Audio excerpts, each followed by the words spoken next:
Introducing the all-new Western Enforcer V-Plow. Engineered with all the features, efficiency, and performance of full-size Western V-Plows, built specifically for your half-ton truck. For more information, visit westernplows.com. Mike Bott from Frost Solutions, one of the owners of the company. What we do is provide a mini weather station to give you a tailored forecast to those particular locations so you know where and when and what to do in those parts of town. You know there's 2 or 3 or 4 or 5 different ways that people can experience tremendous value having a technology like this.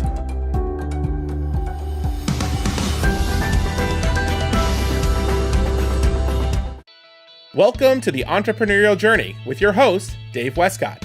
The Entrepreneurial Journey is a weekly podcast that streams live every Tuesday at 9:15 a.m. Pacific on Dave's YouTube channel and LinkedIn profile.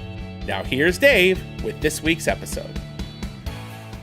Good morning and welcome to the Entrepreneurial Journey. I'm your host, Dave Westcott, and this morning we have Pastor Dave Lundquist, and we are talking about our end of the year giving, about giving back around the holiday season, and why entrepreneurs should give back.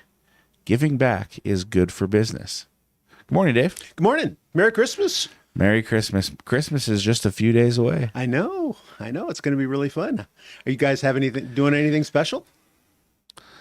Outside of the normal presents and Christmas tree and table and... You're going to watch Die Hard? I know that's your favorite Christmas movie. No. I'm not a Die Harder. Oh, you aren't? Oh, see? I am not. I don't even like Die Hard. So for the audience, we went around a couple of days ago, and everybody was sharing their favorite Christmas movie, and I couldn't believe every guy in the room said their favorite Christmas movie was Die Hard. Die Hard to me doesn't even have anything to do with Christmas. I know. It's it's during Christmas, but it's not a Christmas movie. When I think of a Christmas movie, I think of Elf. Yeah, I think of good. National Lampoons. I think of the Santa Claus. My kids love watching that. I think of White Christmas. Christmas with the Cranks. Oh. I think of Miracle on 34th Street. See, I have all girls, so they naturally go, and they all love to sing. So White Christmas is their favorite classic Christmas. I've never heard of White Christmas. White Christmas? Bing Crosby? I missed that one. Well, but I've got it written down. Okay. And it is a classic. It's 1950 something. And Ralph, what about you, Ralph? What's your favorite Christmas? Muppet Christmas Carol. Oh, that's right. You're a Muppet guy. So I don't know that I have a favorite Christmas movie. So it's hard for me to say, but you know what? Do you like musicals? I like musicals. Have you watched Spirited? No. Spirited is a new Apple Christmas movie. So it's, produced by, Apple TV or whatever. And it's kind of a takeoff of, A Christmas Carol, Dickens' Christmas Carol, Scrooge. But it's an updated version. And Will Ferrell is in it. And it's pretty good. It's pretty funny. It's it has a good it's way better than I thought it was going to be, let's just say. So we're going to watch it again as a family. So I don't know if that'll become a tradition, but yeah. As in a tradition, you would watch the same movie every Christmas? Well, yeah, the girls, are all married now. So for the audience, I have 5 now adult women, not girls, and they're all married, and they all like to come over. I mean, one of your daughters is almost middle-aged at this point. Yeah, that's how old I am. Thanks, Dave. I wasn't pointing that out about you. I was just, Anyway, if you feel that way, they come over, and they are now. My wife actually was laughing. She goes, "Yeah, I know.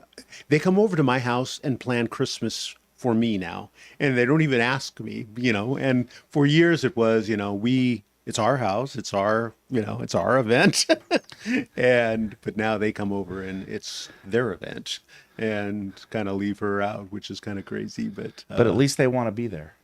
Yeah. We were just talking on the way in, just about how the brother-in-laws the grace of God that our brother-in-laws, the bros, love each other and hang out. Matter of fact, one's in town for Christmas, and another one just came up, and they were playing a board game last night on the kitchen table for like 2 hours. So, That's nice. That's nice. You know what we need to do is we need to get a reality TV show of your house. Yeah, why not? It's fun. Get the cameras in there, see what's going on. Mom's left out in the Christmas planning. The girls are doing it. Yeah, not too much drama. But they do talk a lot and they laugh a lot. And they're, talking and laughing and having a good time. That's a good thing. It's a good thing. That's a good thing. So, favorite Christmas movies? I don't know, man. I don't know that I have a favorite Christmas movie. I know that's kind of... You'll have to start one now that your kids are at that age where sitting around and watching a movie together is a big deal. That can become a tradition. I like the Elf. I guess if I had to pick a Christmas movie... Elf is good? Off the top of my head, I think I have to go Elf. Santa Claus or Elf? Those are the, for kids, those are pretty good. The Santa Claus, that's just so that we're on the right. Santa Claus, that's Tim Allen. Yeah. That's where he falls off the roof and he becomes Santa the Claus. Yeah. Yeah. The Santa Claus. Yeah, that's actually a good movie too. Like, I love the Santa Claus. That's a good one too. Yeah. So it's Christmas. We're changing the world. This is a good time to give. If you're an entrepreneur and you need to spend some money on something for your taxes, this is a good time to give back. Yeah. End of the year giving. It's good for your tax return as a business owner, right? It's good to get that extra little write-off in. And it's really neat how you can help people. A lot of people need help around the holidays. We think of the holidays as really beautiful time of year, but it's also, for a lot, it's also a really depressing time of year. It is. It's a little sad time of year. A lot of people pass away. You said something to me, and I'd like to get through a few of the ways we, give back via mBridge. But you said something to me that has always, I thought, been pretty interesting as far as just who you are as a person. And I just gotta, brag a little bit on Dave in that he is a giver. But you said something to me like 3 years ago that when you have a really, really bad day, when things are going, just the business is upside down, you make a point to go online or do something where you give back, whether, I don't know how much it is, $100, $500 or something like that to an organization, because in the midst of the crisis or the bad, doing a little bit of give kind of puts everything in perspective. Huh? Yeah, I think that's a big deal. I mean, business or life or whatever is tough. Things don't go your way a lot of time. But if you've, ever volunteered at a soup line or a soup kitchen or a food bank, or, if you've ever done any of that kind of work, you feel really good afterwards. Sure. Oh man, I'm feeling really good, Or when you give, it's really a good thing. And actually, I'll tell you that this summer we were having one of the toughest days that we ever had. We had a contract that just didn't go well. The company that we were working with was just very, very difficult, penalizing our subcontractors, penalizing us, just not a good customer to work with. And it was a multi-million-dollar contract, and we decided to close it. We decided to cancel it. And we don't normally do something like that, but it just wasn't good for business, and it wasn't good for our partnerships, and it wasn't good for, who we are as a company. So we canceled it. And you had staffed up as well. We had staffed up for it. We had done a lot of stuff for it, and we had to, trim some staff. So I think we had to let 10 or 12 people go. You never want to do that, but, contracts doesn't work out. So sometimes you have to do these things. It's really tough in business to do that. And I was actually at the church that we were going to, And one of the pastors of the church, came up to me and said, "Hey, I represent this organization called Rest." And, Rest is, they're helping with sex trafficking and saving girls and, this really nice organization. And she's like, I hate to hit you up, but I'm going to hit you up, which I don't think they really hate hitting you up, but, but they hit you up. And, they say, well, man, we need some donations. And I'm like, well, how much money do you guys need? And they're like, we need $100,000. And you're like, something like that. And I'm like, well, I'm not going to give $100,000, but I felt like the Lord was prompting me to give 10,000. So we gave 10,000. And, we took that out of our, personal cash. It was tough time, very depressing time. And the truth of the matter is that kind of sacrifice, that's like a sacrifice giving. Yeah, it is. Because you're already down. You're already not doing good. The business, at that moment couldn't even afford to do it. We put it out of our personal finances. And I don't say that to brag or to make us anything better or anything like that, but that was such a tough time to give. And, Amy and I, we kind of discussed it in the car. But later, when you're alone, it's like that kind of sacrifice, it breaks you down in tears alone, where nobody sees, all by yourself. It just breaks you down. And sometimes that breaking you down, it opens up your heart, it opens up your mind, and it says, God, you're in control of my life. You're in control of what I'm doing. Because in all reality, you don't want to give that money. You don't want to make that kind of a donation. You don't want to do that, but you do want to do it on some level too. And so it's just about holding things loosely and remembering that, you can't take anything with you. If you pass away, if you die, you don't get to take it with you. But those women and those ladies that were able to help and change their lives, that's what's important. And God always sees us through. Somebody said to me one time that if you hold on to something, it tends to slip through your fingers. Life is kind of like sand, and if you try to like that, there's very little left. But if you just hold your hands loosely, it seems like God can pour so much more in. And, I'm I a think, believer in this. I think you're a life example of that, in that you hold on to things loosely, and, God is able to give you more, and so that's pretty incredible story. I love that. It's a good story. And in holding things loosely, my experience has been this. There's been, I would say, 2 or 3 times in my life when I've really wanted something to happen. And so because I really wanted something to happen, and because of my Christian beliefs, I'll tithe, but most importantly, during that time, I'll do the fasting and prayer. Yeah. If I really want something to happen, I'll do the fasting and the prayer. And, I'll fast 2 or 3 days. That's where you go without eating and you just dedicate yourself in a time of prayer. I can't tell you if it's 2 or 3 times, but it's 2 or 3 times. And that I've fasted and prayed. And do you know that every single time I've fasted and prayed for something specifically, it's never happened? And I really wanted it to happen, and I was really hoping, and when it didn't happen, I was so discouraged. And the last time that happened, I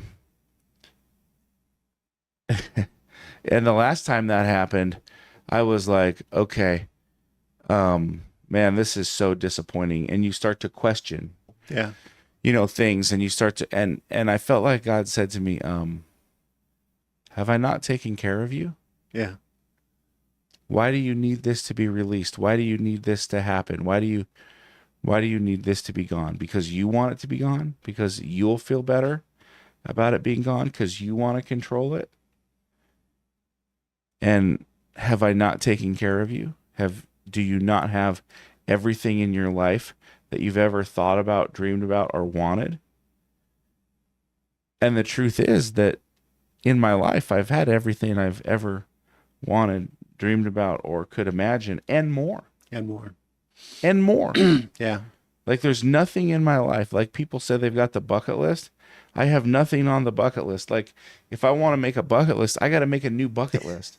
And then get some new buckets. That bucket list is just things. Yeah. It's just experiences. Yeah. And those experiences, when you do them, they're just a checklist. You're just checking them off.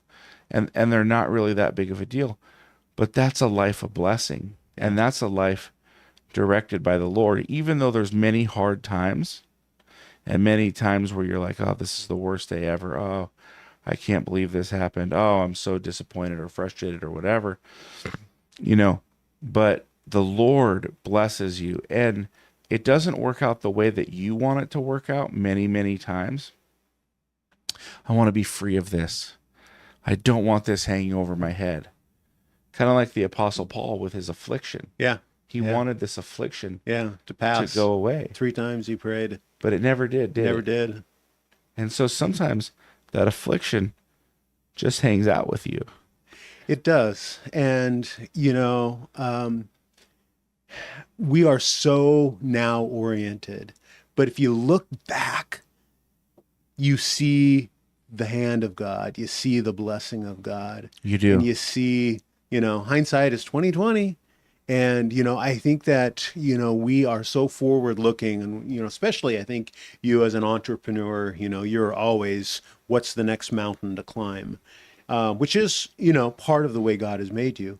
But it is also, I think, so important to stop and to look back and to say, wow, look at the incredible ground that God has allowed me, both the valleys as well as the mountaintops that, you've come through. And that's quite a view and quite the hand of God directing your steps.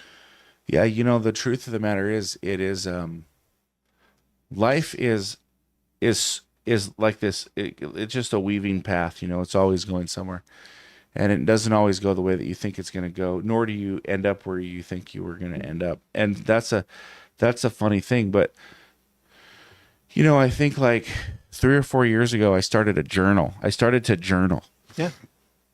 And I always thought these journals, man, they're for sissies. They're for sissy guys, weak guys. But, I was challenged to journal. And, I finished my first book. So I don't know what it is, 300 pages. Wow. Something like that. Wow, Dave, that's awesome. I'm going to be honest with you. It's almost 2024. It took from 2020, 2021, 2022, 2023. You say you're going to journal every day, you don't. No. But what I found is that most of the time I journal 2 or 3 times a week. And then there's patches where I journal once a month. But it's interesting because you can look back, you can just randomly flip something open and see what I was going through, what you were thinking, and how God has seen you through. And what I was thinking is that, in life, your kids know you, but they don't really know you. Like they know the version of you that you want them to see.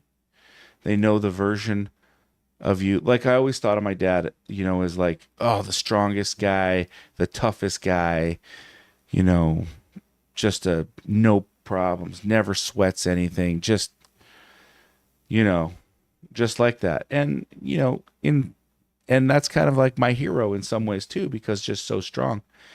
And then when my dad's 91, so like seeing him older, I've seen him, not be as strong a couple times. And I was like, whoa.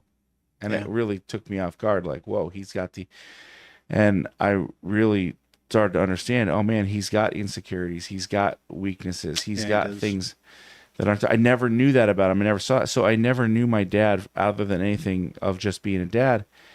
And we try to be that example for our kids. We try to, teach our kids. But, the cool thing about the journal is they get to look back and they can pinpoint the years and the dates and they can say, gosh, this is what my dad was thinking. Yeah. This is what my family was going through. Creating a legacy. Right. They can go back and they can read and they can learn about you. They can learn about what you thought and what you cared about, and they can look at life through your lens. Yeah. If they want to. If they want to.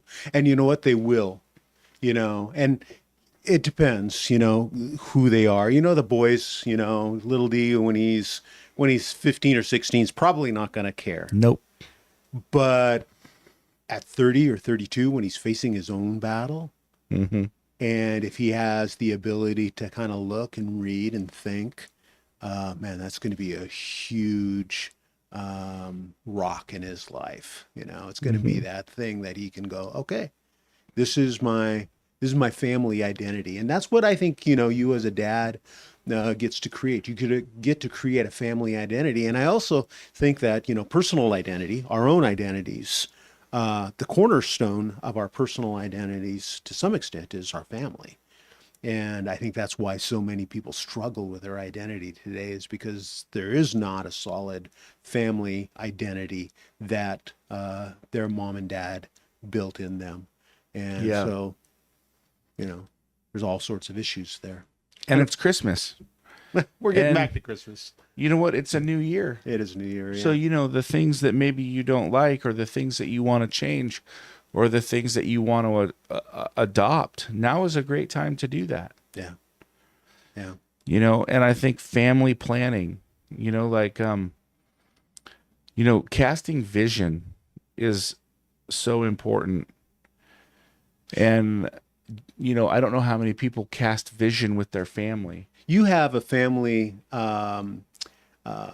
mission statement, as well as you have family values. Yeah. Yeah. Can you? I love this about you and your family. Real quick. Share my the vision and your family values. Yeah, I'll read it to you real quick. And it's, it's a powerful thing. The family values are actually really, really important, because what they do is they really create a sense of identity, for the kids, and that's important. And so some of our family values are like, live clean. Yeah. But not just live clean, house, body, mind. Yeah. So, my kids are riding in the car with some friends, and the friends put on some music that's got some foul language in it, and they say, "Oh man, we can't listen to that. We can't listen to that. We don't want to listen to that." And the other kid's like, "Why?" And the kids are like, "Our family values are live clean, house, body, mind, and that's not good for our mind, and we only want to listen to Jesus music." Do you know any Jesus music? And the kid's like, "No, I don't know any Jesus songs." Wow. And they're like, "Well, listen, that's all we want to listen to." And so, they got this kid to put on Amazing Grace and Wings of a Snow White Dove and these songs. But it's really important, because at the end of the day, if we believe that we're going to go to heaven or hell, and if hell's a real thing, it's easy to end up there. Yeah.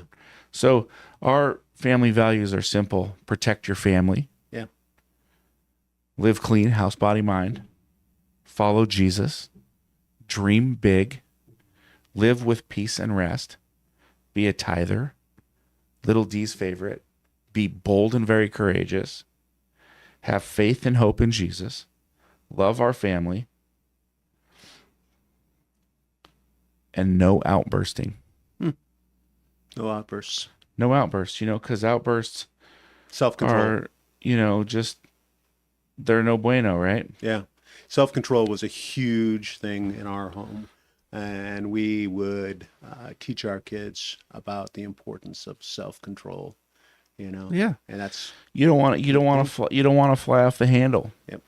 Our family vision statement currently is: we commit to live Christ-centered lives, love our family, we get our boots wet during tough times, and trust God during all times, and are a family built on the pillars of faith and thankfulness. Wow, that's great.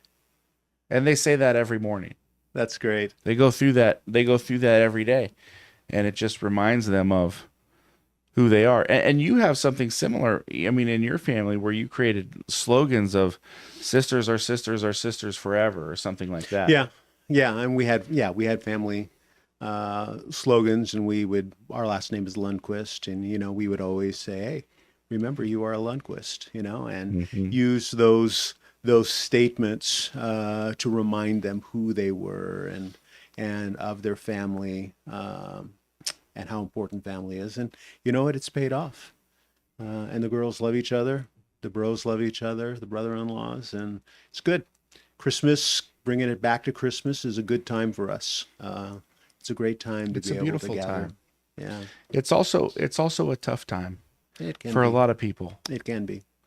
And so, during those tough times, maybe you're alone and you don't want to have a tree or you don't want to go out, but you find maybe a local church and you go to a service, or you go to a Christmas Eve meal or a Christmas Day meal.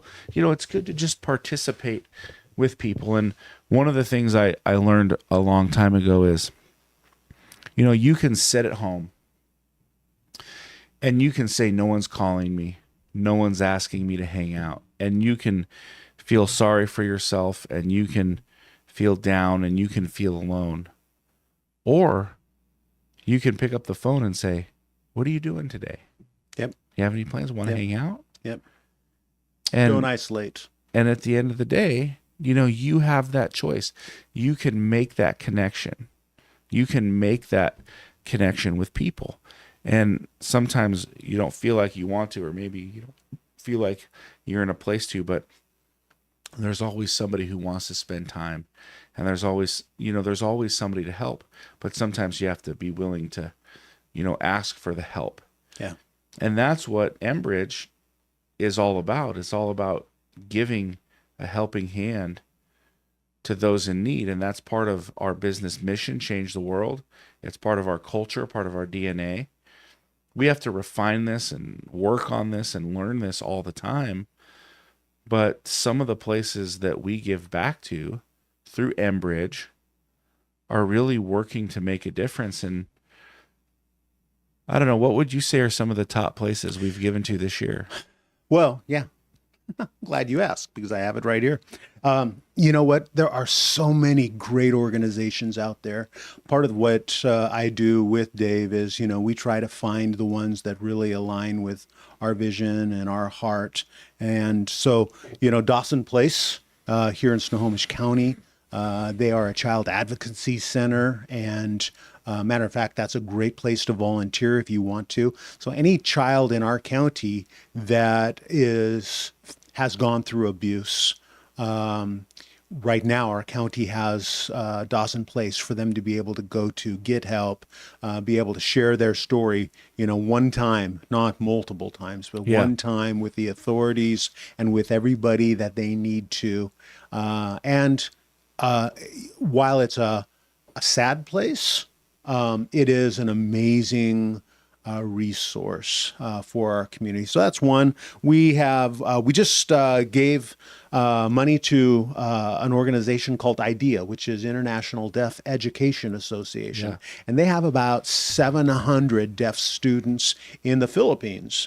And we were able to build a dorm. We also support kids. IDEA.org, man, you can go there and give. They are a great organization. Solid Rock Mission, they work in Ukraine with kids. They do kids camps all summer long, and then through the fall and winter, they do retreats with youth. And they are just an amazing ministry. They've had a huge impact in the area of Ukraine, especially with kids in the war, dealing with trauma there as well.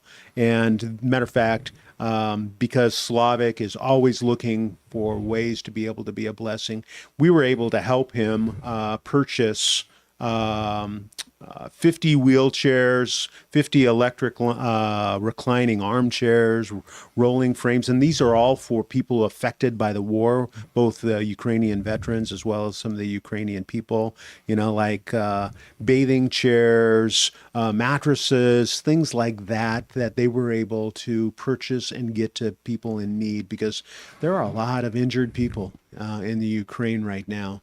And we don't hear about the injured people, the civilians as well as the veterans, but there are a lot of them. And so being able to help in areas like that, humanitarian. So Solid Rock was great. We've helped with Heed Uganda, which is another great ministry. So heeduganda.org, amazing ministry. We were able to fully outfit a maternity ward. And we've seen 10 kids born this year. Right. Where there was no place where actually expectant moms had to ride or walk 7 miles on a dirt road to get to the nearest clinic, and even further, that's just to the road, and then to go on the road to the next hospital. We're able to outfit this maternity clinic, get a doctor, overseeing doctor, midwives, the whole bit, CBC, for the blood and all that kind of stuff. And we've seen 10 kids born in the hospital. We've been able to help with local food banks. We're able to help out in Esther's Place. Matter of fact, we spent a whole day working at Esther's Place, which is a women's shelter. It's been fun. We do a lot. We do a lot of things, but I think that's the way that it should be. Yeah. And Businesses you giving just back. give as much as you can, because you can't take it with you. And the thing about it is, you mentioned it earlier, like when you're having a tough time, what do you invest in? You can go buy another house, or you can go buy another watch, or you can go buy another car. But you have that car out there that you want, and you think, oh man, I can't wait to get this car, or just whatever it is. And then you get it, and okay, cool. A couple days go by, and it's like, what's next? Yeah. What's next? Oh, you got a new house. What's next? What's next? And I think that's the lie of the world, right? That's just the greed of what's next. Materialism. What's next? And it's never fulfilled. Yeah. And that's the truth. When I was at Harvard Business School, one of the professors told his story about what's next, and he was on the cover of a magazine with Steve Jobs and Bill Gates, and he was considered one of the masters of the universe. They had a title of this magazine, Masters of the Universe. I can't remember if it was Inc. magazine or Fortune or one of those, but Masters of the Universe. And he says that was always the next thing, always the next thing, always the next thing. And at the end, it was like the only thing that was important was family. Yeah. And if you listen to Steve Jobs, who died at 56, you can have all the wealth in the world, but if you don't spend time with family, if you don't spend time in meaningful relationships, all the wealth in the world is worth nothing. And by helping people and helping them rise above and helping them build relationships and help them repair their lives, your life becomes a lot more meaningful. Yeah. It becomes much more rich. Yeah. In maybe not monetarily, but in every other way that is important in life. And it is. You become a rich person. It is. And I think that's the key to Christmas, right? Yeah. Greatest gift of all was Jesus. Greatest gift of all was Jesus. Yeah. And so let's give that gift. Let's continue to give and love. We're bringing this thing in for a landing. Any final thoughts? If you don't know where to give, we would like to help you. And so you can go to mBridge.global, and you can look at the noble causes that we support. We have about 14 or 15 of them on the website, and any one of them would be a great cause, or you can just help us as we give back. So mBridge.global /donate, and it's a great place to give. It is. And listen, if you're out there and you look at the site and you don't find a place that resonates with you, then find something that does resonate with you. Find something that you can give some time or that you can help out, whether it's volunteering or whether it's donating a craft or it's donating time or it's donating cash or money, whatever. But find something that you can invest in, find something that you can volunteer in. And that's what we've got for you. So Merry Christmas. This is our Christmas special. And you're going to see this the day after Christmas. So we hope that you had a great Christmas. Hope you have a great day. If you liked this, give us a like, give us a share, leave a comment in the comments box. Let us know what you're thinking. We'd love to engage with you. We'd love to chat with you. And I'm Dave Westcott. Follow me on LinkedIn, Facebook, TikTok, YouTube, Instagram, wherever it's social. I'm hanging out. And have a Merry Christmas and see if you can change somebody else's life. And together we can change the world. Amen.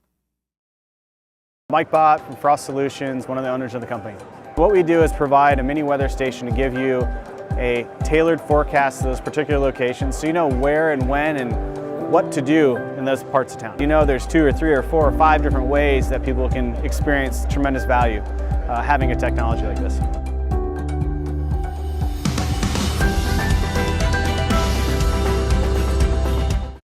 Introducing the all-new Western Enforcer V-Plow. Engineered with all the features, efficiency, and performance of full-size Western V-Plows, built specifically for your half-ton truck. For more information, visit westernplows.com.